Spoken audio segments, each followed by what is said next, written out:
हमारी साइकिल है फर्राटेदार, लेकर जाती हमको गांव के उस पार। ओहो, निकला हूँ मैं करने दूध का व्यापार। मनसुख सुनीता चाची के घर के बाहर साइकिल रोकता है और घंटी बजाता है। काकी, आ जाओ, दूध ले लो।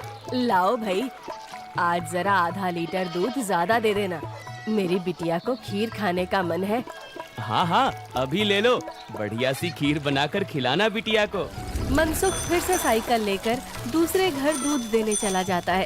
अरे मनसुख भाई, ये लो तुम्हारे दूध के पैसे, आज महीना पूरा हो गया ना? हाँ दीदी, लाओ दो, आपका हिसाब एकदम साफ रहता है, आप एकदम समय पर पैसे दे देती हो। अरे मनसुख भैया, तुम गांव में सबसे सस्ता दूध देते हो और रोज समय पर भी आते हो, तो फिर हमारा तो फर्ज बनता है ना कि तुम्हें समय से तुम्हारे पैसे दें। अरे आपका धन्यवाद दीदी। अच्छा, मैं चलता हूँ। हाँ, इस दूध वाले की ज्यादा तारीफ नहीं कर रही थी तुम? अरे तो और क्या, सच ही तो कह रही थी, मैंने कुछ गलत कहा क्या? अरे मनसुख इतना ईमानदार है बेचारा। पहले हम शहर से पैकेट वाला दूध मंगाते थे, वो कितना महंगा पड़ता है, और उसे लेने के लिए आपको इतनी दूर दुकान तक जाना पड़ता था। बेचारा मनसुख तो घर तक दूध दे जाता है और पैसे भी शहर वाले दूध से कम लेता है। और तो और। अरे बस बस भाग्यवान, और ना बताओ, मैं समझ गया कि मनसुख बहुत बेचारा और ईमानदार है। अब मुझे माफ करो और जरा एक कप चाय पिला दो। हाँ हाँ, अभी लाती हूँ। उधर मनसुख अपना सारा काम खत्म करके घर पहुँच जाता है। अरे आप आ गए, आज देरी हो गई। अरे पूछो मत, साइकिल का टायर रास्ते में पंचर हो गया था, उसे ठीक कराने में बहुत देर लग गई। ओहो, तो आप एक मोटर गाड़ी क्यों नहीं खरीद लेते? इस साइकिल पर काहे चलते हैं जब ये इतनी खटारा है तो? ताकि मैं भोला, सीधा और गरीब लग सकूं। क्या क्या मतलब? अरे अगर मैं मोटर गाड़ी से चलने लगा तो गांव वाले सोचेंगे नहीं कि इस गरीब दूध वाले के पास इतना पैसा आखिर आया कहां से? हाँ, कहां से क्या? दूध बेचकर? और कैसे? मनसुख उठकर खड़ा होता है और सीधा अपने तबेले में जाता है, जहां मीना ने जानवरों का ताजा दूध निकाल कर रखा था। लेकिन सबको पता है कि सिर्फ दूध बेचकर कोई मोटर गाड़ी खरीदने के लायक नहीं हो जाता है। मनसुख ताजा दूध निकालकर उसमें अरारोट मिलाने लगता है। अरे रुकिए रुकिए, ये दूध तो हमारे इस्तेमाल का है, इसमें अरारोट क्यों मिला रहे हैं? अरे मूर्ख औरत, कितनी बार तुमसे कहा है कि हमारे इस्तेमाल का दूध अलग रखा करो। यहाँ तबेले में मैं सिर्फ बेचने वाला मिलावटी दूध ही रखता हूँ। जी जी, माफ करिएगा, अभी हटा देती हूँ। गांव वालों की सोच के विपरीत मनसुख राम तो एक बहुत ही लालची और चालाक दूध वाला था। मीना दूध हटाकर ले जाती है और मनसुख हंसता हुआ खुद से कहता है, गांव वालों की नजर में मैं एक बेचारा गरीब दूध वाला हूँ, तो वही रहने दो। मेरा असली चेहरा कभी किसी के सामने नहीं आ पाएगा। और मैं ऐसे ही मिलावटी दूध बेच बेच कर बहुत सारा धन जमा करता रहूंगा। मनसुख की धोखेबाजी की गाड़ी ऐसे ही मजे से चल रही थी।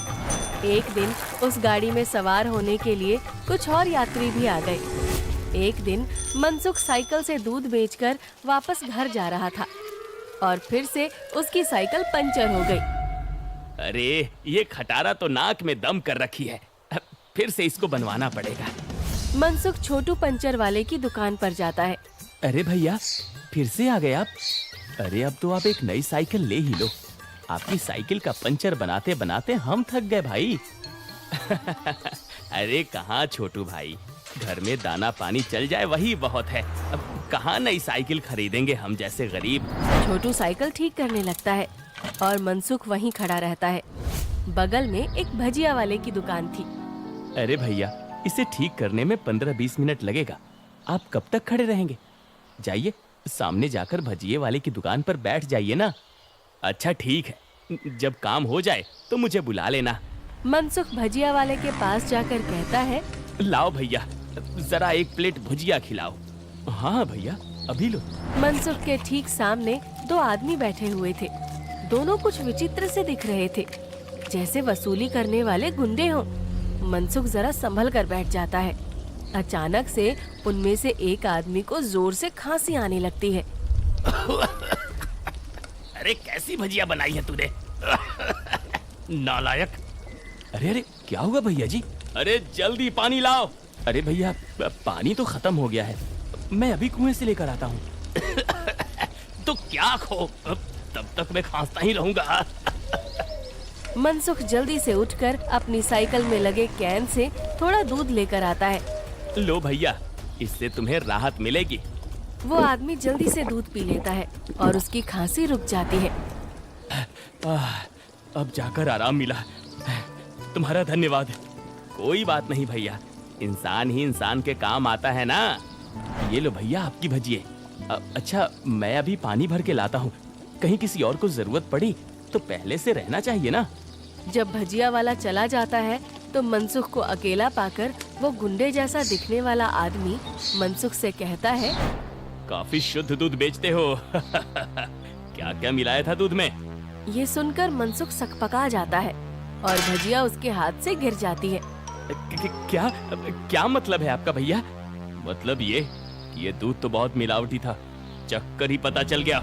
आज तक गांव में कोई भी मनसुख के मिलावटी दूध का स्वाद नहीं समझ पाया था और इस नए आदमी ने एक घूंट पीकर ही समझ लिया। मनसुख बहुत घबरा जाता है। देखो भैया, इस बारे में किसी को कुछ मत बताना।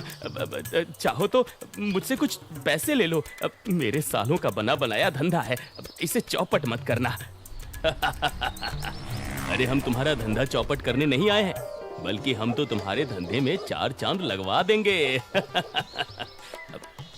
क्या मतलब है तुम्हारा? देखो भाई, मिलावट तो तुम कर ही रहे हो, तो हम तुम्हें मिलावट से कुछ अलग करने को नहीं कहते। तुम बस अपने दूध में ये मिला देना। वो गुंडा मनसुख के हाथ में एक पाउडर की पुड़िया थमाता है। ये क्या चीज है भाई? नहीं नहीं, ये नशे वशे का व्यापार नहीं करता मैं। ये सब तुम अपने ही पास रखो। अच्छा, मतलब सिर्फ दूध में अरारोट मिलाने का व्यापार ही करते हो? चलो ठीक है, कोई बात नहीं। हमने सोचा था तुम भी 4 पैसे ज्यादा कमा लो, मगर ये तो अपना अपना भाग्य है। क्या? अरे मैं तो मजाक कर रहा था। मैं तैयार हूँ भाई। अब सामने से आती लक्ष्मी को भला कौन मना कर सकता है। लाओ लाओ, पुड़िया इधर लाओ। ये हुई ना बात। तो फिर ये लो, इस एक पैकेट को एक बड़े दूध के केन में मिलाना। इससे कम या ज्यादा में नहीं, तभी स्वाद में किसी को अंतर नहीं पता चलेगा। और हाँ, इसे मिलाने के बाद तुम्हारे दूध की डिमांड गांव में 4 गुना हो जाएगी। लोगों को ये बहुत अच्छा लगने लगेगा और चाह कर भी बिना इसे कोई पिए रह ही नहीं पाएगा।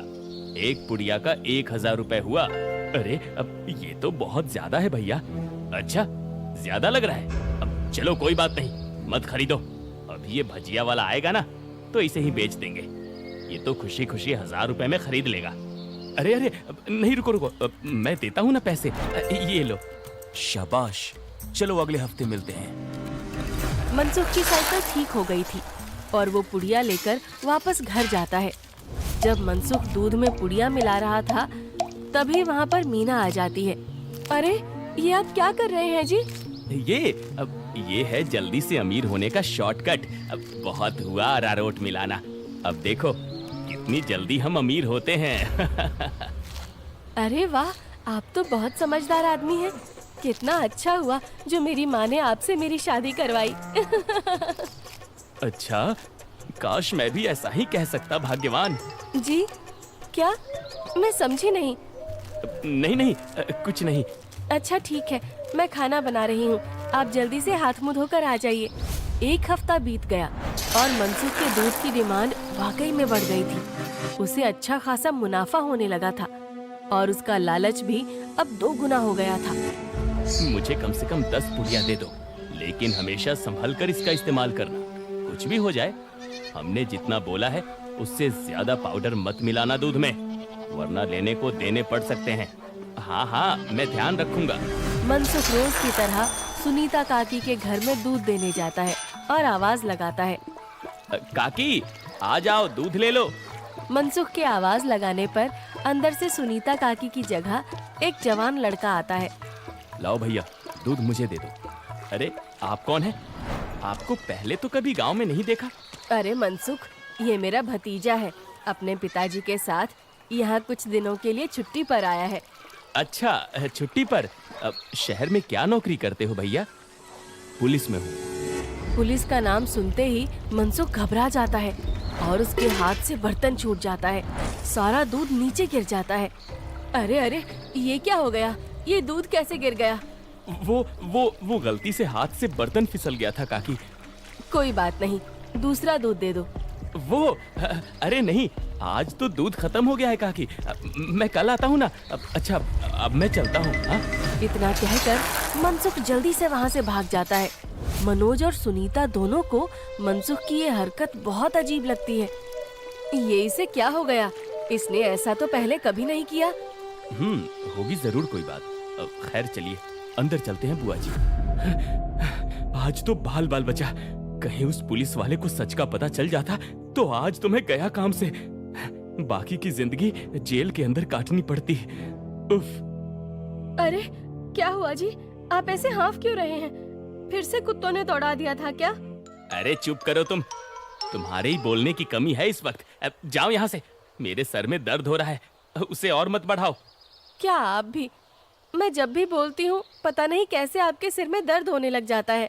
ओफो, तुम्हारे सामने आकर बैठना ही पाप है। मैं जा रहा हूँ यहाँ से। मनसुख गुस्से में घर से बाहर जाने लगता है और तभी वो देखता है कि सामने से मनोज चला आ रहा है। अरे दादा रे, ये वापस यहाँ क्यों आ रहा है? मनसुख जल्दी से वापस घर के अंदर भाग जाता है। देखा, नहीं रह पाए ना मेरे बिना। हाँ। अरे चुप करो तुम, जब देखो तब बकवास। क्या मैं अंदर आ सकता हूँ? जी, आप यहाँ आइए आइए। हाँ, वो दूध गिर गया था ना, तो बुआ जी ने कहा कि आपके घर आकर दूध ले जाऊं। बड़ा विश्वास है उन्हें आप पर। मैंने कहा कि पास की किसी दुकान से जाकर दूध ले आऊं, लेकिन उन्होंने कहा कि मनसुख भाई के वहां से ही दूध लेकर आओ। अरे ऐसी बात है क्या? ये तो काकी का बड़प्पन है, वरना मैं तो बस मामूली सा दूध वाला हूँ। अच्छा, ऐसा लगता तो नहीं है। गांव में तो आपके बहुत चर्चे हैं। मैंने तो आज तक किसी आम दूध वाले का इतना नाम नहीं देखा है। मनसुख थोड़ा घबराता है और फिर मीना से कहता है, इन्हें चाय वाय पिलाओ, मैं इनके लिए दूध लेकर आता हूँ। ये शहर से आए हैं, बहुत बड़े पुलिस वाले हैं। अरे वाह, आप बैठिए, मैं अभी आपके लिए चाय लेकर आती हूँ। मनसुख तबेले में जाकर शुद्ध दूध निकालता है। अरे अब मैं क्या करूँ? इसे मिलावटी दूध कैसे दूँ? और अगर एकदम शुद्ध दूध दिया तो फिर सुनीता काकी को स्वाद अलग लगेगा। ये तो मैं अच्छा फंस गया हूँ। मनसुख सोच विचार में डूबा था और उधर मीना चाय बनाकर ले आती है। लीजिए, गर्मा गर्म चाय और पनीर के पकौड़े खाइए। मनसुख तबेले से बाहर आकर बहाना बनाता है। अरे आज इतनी गर्मी है ना, जो भी बचा हुआ दूध था वो तो फट गया।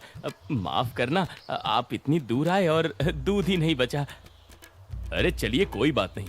आज हमारे नसीब में आपके यहाँ का दूध नहीं लिखा है, तो कोई बात नहीं। वैसे भाभी जी ने बहुत कमाल की चाय और पकौड़े बनाए हैं। एकदम शुद्ध दूध और पनीर का स्वाद था। अब मैं चलता हूँ। मनोज इतना कहकर चला जाता है। पीछे से मनसुख चिढ़ते हुए मीना से कहता है, अरे क्या जरूरत थी पकौड़े बनाने की? अरे केवल चाय देती ना, उससे ज्यादा स्वाद नहीं देना था। छी छी, कैसी बातें करते हो? मेहमान तो भगवान होता है ना। ओफो, तुमसे बहस करना ही बेकार है। गुस्से में मनसुख चला जाता है। मनोज के डर से कुछ दिनों तक मनसुख किसी को भी दूध देने नहीं जाता और बीमारी का बहाना लगा देता है। ये क्या चल रहा है दूध वाले? तुम हमसे पुड़िया क्यों नहीं ले रहे हो? कहीं किसी और से सौदा तो नहीं कर लिया? अरे नहीं, गांव में एक पुलिस वाला आकर ठहरा है। उसके रहते मैं मिलावटी दूध नहीं बेच सकता। कुछ दिन इंतजार करना पड़ेगा। क्या? अच्छा ठीक है, तब तो हमें मिलाना भी नहीं चाहिए। इसी तरह मनसुख और गुंडों का काम कुछ दिन तक ठप रहता है। एक दिन अचानक से मनसुख देखता है कि मनोज सवेरे ही बैग लेकर स्टेशन की तरफ जा रहा था। अरे आप वापस जा रहे हैं? हाँ भाई, मेरी आज शहर की वापसी की ट्रेन है। अगली बार आऊंगा तो अपनी तबीयत बढ़िया रखना, तब तुम्हारे घर का शुद्ध दूध और पनीर जरूर खाऊंगा। इतना कहकर मनोज चला गया और मनसुख खुशी से तबेले में गया। चलो बला टली, अब फिर से काम पर लगता हूँ। मीना पहले से ही खड़ी दूध में पुड़िया वाला पाउडर मिला रही थी। अरे ये क्या चल रहा है? वो मैंने सोचा आप बहुत दिनों से काम पर नहीं गए हैं, तो आज आपसे कहूँगी काम पर जाने को। और ये पाउडर यहीं रखा था, तो मैंने सोचा मैं ही मिला दूं। मनसुख ने देखा कि मीना के हाथ में एक पुड़िया थी। अरे तुम अपने काम से काम रखा करो, ज्यादा मेरे काम में अपनी नाक मत घुसाया करो। हटो अब। मनसुख दूध की कैन लेकर चला जाता है। मीना चिढ़ते हुए जमीन पे पड़ी 4 और पुड़िया उठाते हुए खुद से कहती है, जब देखो तब चिल्लाते रहते हैं। इनका काम आसान करने पर भी चिल्लाते हैं। 5 पुड़िया दूध में डाल दी तो इन्हें तो आसानी हुई ना, कभी समझते ही नहीं। मनसुख दूध सारे गांव में बांटकर घर आ गया। इतने दिनों बाद आज काम किया, मैं तो बड़ा थक गया। जैसे ही मनसुख सुस्ताने बैठा, उसके कॉलर पर मनोज ने हाथ रखा। मनोज को देखकर मनसुख के होश ही उड़ गए। तुम यहाँ? अरे दूध वाले, नशे का तो ठीक है, मगर इतना नशा कौन मिलाता है दूध में कि पहली घूंट में ही आदमी का सर चकरा जाए? क्या ये क्या बकवास है? मैं नहीं जानता ये सब तुम क्या कह रहे हो। अब और तुम्हारी तो ट्रेन थी ना? जी हाँ, मगर मेरी ट्रेन कैंसिल हो गई है और आपकी ट्रेन का समय हो गया है। चलिए, अब आपकी ट्रेन सीधा हवालात में जाकर रुकेगी और रास्ते में आपके साथियों को भी सवार कर लेंगे। मतलब मैं जैसे ही घर वापस गया, बुआ जी ने मुझे 1 गिलास दूध दिया। दूध पीते ही पता चला कि उसमें कितना नशा था और मेरे जाते ही तुम्हारी तबीयत एकदम ठीक हो गई। बस मैं समझ गया कि क्या हेरा फेरी कर रहे हो तुम। नहीं, कोई हेरा फेरी नहीं है, मैंने कुछ नहीं किया। जरूर किसी ने मुझे फंसाया होगा। शहर से मैंने अपनी टीम बुला ली है, बाकी की तहकीकात तो वो लोग करेंगे। फिलहाल तुम चलो मेरे साथ थाने, बाकी के सवाल जवाब वहीं होंगे। मनोज घसीटकर मनसुख को थाने ले गया और पूरे गांव को लालची चालाक दूध वाले का असली चेहरा दिख गया। मनसुख के साथ साथ उसके साथी भी पकड़े गए।